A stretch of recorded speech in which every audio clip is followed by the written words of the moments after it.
If you've owned a car from the 1970s or 1980s or talked to someone who has, you've probably heard some version of the same thing. Those old shocks lasted forever. Replace them at 90,000 miles and they were barely worn out. Now your newer car needs suspension work at 40,000 and your mechanic acts like that's completely normal. Is it nostalgia? Are people misremembering? Or did something actually change? The honest answer is that something changed. Several things actually. And they didn't happen randomly. They followed a logic that makes complete sense once you understand the engineering, the economics, and what American roads have become over the last 30 years. Today I'm gonna walk you through exactly what happened, why shocks and struts fail faster on modern vehicles than they did on older ones, and what that means for how you maintain and drive your car. No conspiracy, no exaggeration.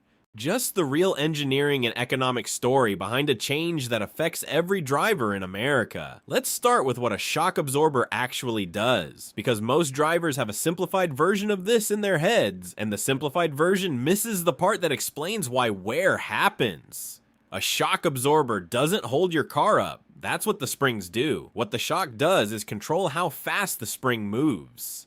When you hit a pothole or a bump, the spring compresses and then rebounds. Without a shock absorber, that spring would bounce your car up and down repeatedly until the energy dissipated, like a bouncing ball. The shock absorber's job is to convert that kinetic energy into heat by forcing hydraulic fluid through small orifices inside the unit. Every time the suspension moves, compression on the bump, extension on the rebound, the piston inside the shock pushes fluid through those valves, creating resistance that controls how quickly the wheel returns to its normal position. Now think about what that means mechanically. Every single time your wheel hits any road imperfection, a crack, a seam, a pothole, a rough patch, a bump, your shock absorber cycles. It compresses and extends. The piston moves through fluid.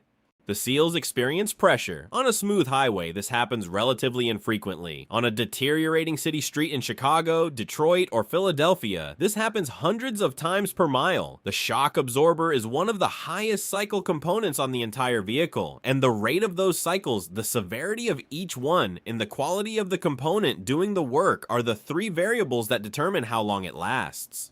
The first major change that shortened shock absorber lifespan in America is the condition of American roads. And this is not a small factor. The American Society of Civil Engineers has documented for years that a significant percentage of American roads are in poor or mediocre condition. Their 2021 infrastructure report card gave America's roads a D+ grade. According to TRIP, a national transportation research nonprofit, 40% of major urban roads in the United States are in poor condition. Potholes, cracked pavement, patch surfaces that create uneven transitions, frost heaves in northern states that open new gaps every spring. These are the daily reality for the majority of American commuters, and every one of those imperfections translates directly into shock absorber cycles. Compare that to the environment a car from the 1970s or early 1980s lived in. Road infrastructure was newer. The interstate highway system had been built more recently and was in better overall condition. Urban roads weren't carrying the traffic volumes they carry today. The cumulative cycle count that a shock absorber experienced over 100,000 miles of driving in 1978 was simply lower than what the same unit experiences today over the same mileage, because the road surface quality was better on average. A shock absorber that lasted on 100,000 miles in 1980 driving conditions might not last 60,000 miles on the same vehicle driven on today's roads. The roads changed. The wear rate changed with them. The second major factor is the shift in what Americans drive.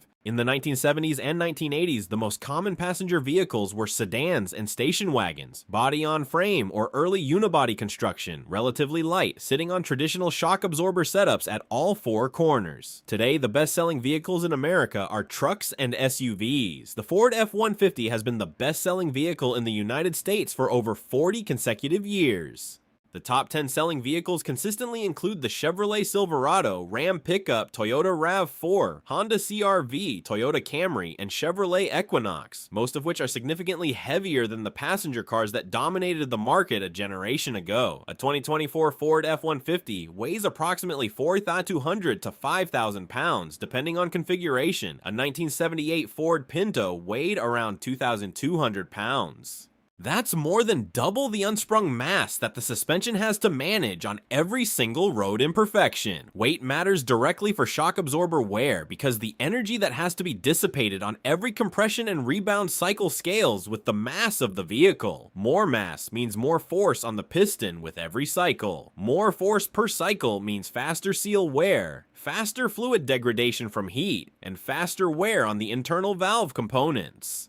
Mobil's engineering documentation on shock absorbers specifically notes that SUVs and trucks require physically larger shock bodies to handle the greater heat generated by damping heavier axle and body movements. When a moderately sized SUV uses shocks sized for efficient packaging rather than maximum thermal capacity, as cost optimization often dictates, those shocks are working closer to their thermal limits every day. That's a direct path to shorter service life. The third factor is how modern vehicles are designed relative to their predecessors, specifically the shift from separate shock absorbers to strut assemblies. On most vehicles from the 1970s and earlier, the front suspension used a separate shock absorber that was a bolt-on component independent of the steering and load-bearing structure. The shock's only job was damping. It didn't carry the vehicle's weight. It wasn't a structural part of the suspension geometry. When it wore out, you unbolted it and bolted in a new one. A job that took an hour and cost relatively little. Modern front suspensions on most passenger cars, crossovers, and many SUVs use McPherson struts. A strut is a fundamentally different component. It integrates the shock absorber function into a structural assembly that also serves as the upper pivot point for the steering knuckle, carries a portion of the vehicle's weight through the coil spring that surrounds it, and directly affects wheel alignment geometry. The strut is doing three jobs simultaneously: damping, load bearing, and steering pivot in a compact package designed to minimize unsprung weight and maximize interior space.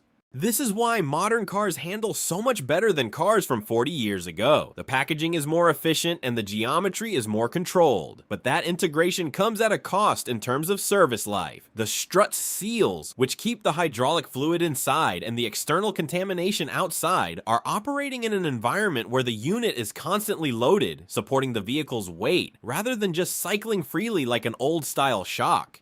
The piston rod extends through the seal every time the suspension compresses and returns, and that rod is exposed to road spray, salt, and grit that gradually wear the seal surfaces over time. Haggerty's engineering reporting on suspension components specifically notes that the shaft seal is the most common failure point in modern strut assemblies. Road contamination gradually degrades the seal material, allowing fluid to weep past it. Once a strut seal begins to leak, the damping performance drops progressively until the strut is effectively dead, and replacing a strut is not the same job as replacing an old-style shock. It typically requires spring compressors, alignment service afterward, and significantly more labor time. The fourth factor is where the production economics story comes in, and this connects directly to the previous video on parts quality. Shock absorbers and struts are commodity components in the aftermarket. The market for replacement shocks in the United States is enormous, and that scale creates intense price competition. A Monroe or KYB shock available at AutoZone or O'Reilly for $35 to $60 is a legitimate functional component, but the price point it has to hit to compete in that market is not compatible with the material specifications of components that were produced when manufacturing costs were lower, and the aftermarket wasn't competing on price to the same degree. The internal components of a shock absorber, with the piston valving, the seal material, the hydraulic fluid specification, the chrome quality on the piston rod, are the variables that determine service life under real-world conditions. A piston rod with heavier chrome plating resists the micro-scratching from road contamination that eventually damages the shaft seal. Higher-grade seal material maintains its flexibility longer in temperature extremes, and American climates range from minus 20 degrees Fahrenheit in Minnesota winters to 110 degrees in Arizona summers. A more precisely manufactured valve system maintains consistent damping performance through more cycles before wear changes its characteristics. These are real, quantifiable differences between a $40 shock and a $120 shock, not just brand markup. As production moved to more cost-competitive manufacturing locations, the material specifications that were value engineered out of components tend to be exactly these internal quality factors that determine service life rather than initial function. A shock made with slightly lower grade seal material will pass every initial test and install correctly. The difference shows up at 25,000 miles when the seal begins to seep, rather than at 60,000 miles as it would have with the original specification. That's not a defect that any incoming inspection catches. It's a service life reduction that only becomes visible over time. The fifth factor is maintenance neglect, specifically the fact that shocks and struts are often not inspected on any regular schedule. Oil changes get done because there's a clear interval and a clear consequence for skipping. Tire rotations happen because the tires are right there at every oil change. But shock absorbers and struts are invisible behind the wheel wells. They don't announce their deterioration with a warning light. They degrade gradually in a way that most drivers normalize. The car just starts feeling a little softer, a little less controlled, the steering a little less precise, without any single moment that triggers urgency. According to Part Catalog's suspension data, most drivers don't recognize shock absorber failure until the symptoms are advanced, which means many vehicles are running on shocks that have been meaningfully degraded for tens of thousands of miles before they're addressed. Running on worn shocks isn't just a comfort issue, it's a safety issue. Worn shocks increase braking distance on rough surfaces. They reduce tire contact patch consistency, which affects both braking and cornering grip. In emergency maneuvers, where the vehicle's stability depends on the suspension controlling body roll and weight transfer, degraded damping can make the difference between maintaining control and losing it. Here are the 6 warning signs that your shocks or struts are already telling you something is wrong. The first is excessive bouncing, and after hitting a pothole or speed bump, the car bounces more than once or twice before settling. A healthy shock will allow one controlled oscillation and return to normal. Multiple bounces indicate the damping is inadequate. The second is nosediving under braking. If the front of the car dips noticeably when you brake firmly, the front struts are no longer controlling forward weight transfer effectively. The third is body roll in corners. If the car leans excessively when you take a highway on-ramp or make a lane change at speed, the shocks are not controlling lateral weight transfer.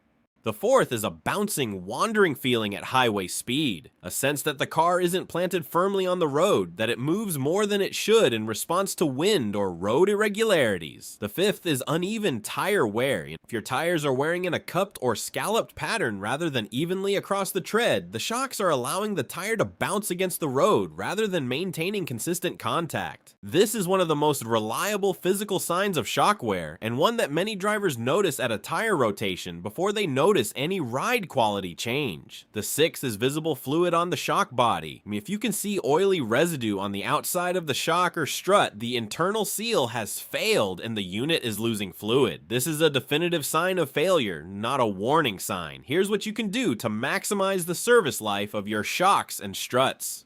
First, have them inspected at every tire rotation. Ask your shop to look at the shock bodies for leaks, and check the condition of the upper mounts and bump stops while they have the wheels off. This costs nothing and catches developing issues early. Second, if you're replacing shocks, consider quality tier components rather than the minimum price option. The difference between a $40 and $100 shock is real in terms of materials and service life. On a vehicle you plan to keep, the economics favor the better component. KYB XLG, Monroe OE Spectrum, Bilstein B4, and Gabriel Ultra are all legitimate quality choices at different price points. Third, replace shocks in axle pairs. If one shock on an axle is worn, the other one has experienced the same mileage and road conditions and is likely close behind. Replacing one and leaving the other creates handling imbalance. Fourth, if you live in a northern state where roads are salted in winter, wash the underside of your vehicle periodically. Road salt accelerates corrosion on shock bodies, and particularly on the chrome piston rods that have any small chips or scratches in the surface treatment. Fifth, avoid overloading your vehicle consistently. If you frequently tow near the maximum rated capacity or haul heavy cargo regularly, your shocks are experiencing higher loads per cycle than they were designed around for everyday use. Consider upgrading to heavy-duty shocks if towing is a regular part of your driving. The bottom line is straightforward. Shocks don't last as long as they used to because roads are worse, vehicles are heavier, the components that replaced old-style shocks do more jobs in a more demanding environment, cost optimization has affected material specifications, and most drivers don't inspect them until something is obviously wrong. None of this is a conspiracy. It's the predictable output of engineering trade-offs, economic pressures, and infrastructure decline applied to a component that most drivers never think about until it fails. Understanding why it happens is what allows you to manage it, inspect regularly, replace with quality components, catch the warning signs early, and treat shocks and struts as the safety-critical components they actually are rather than the afterthought they usually get treated as. If this gave you a clearer picture of what's happening under your car, hit the like button, drop a comment telling me how many miles you got out of your last set of shocks or struts. I read every one, and I'm genuinely curious how much variation there is. Subscribe for more honest, practical car information. A lot more is coming.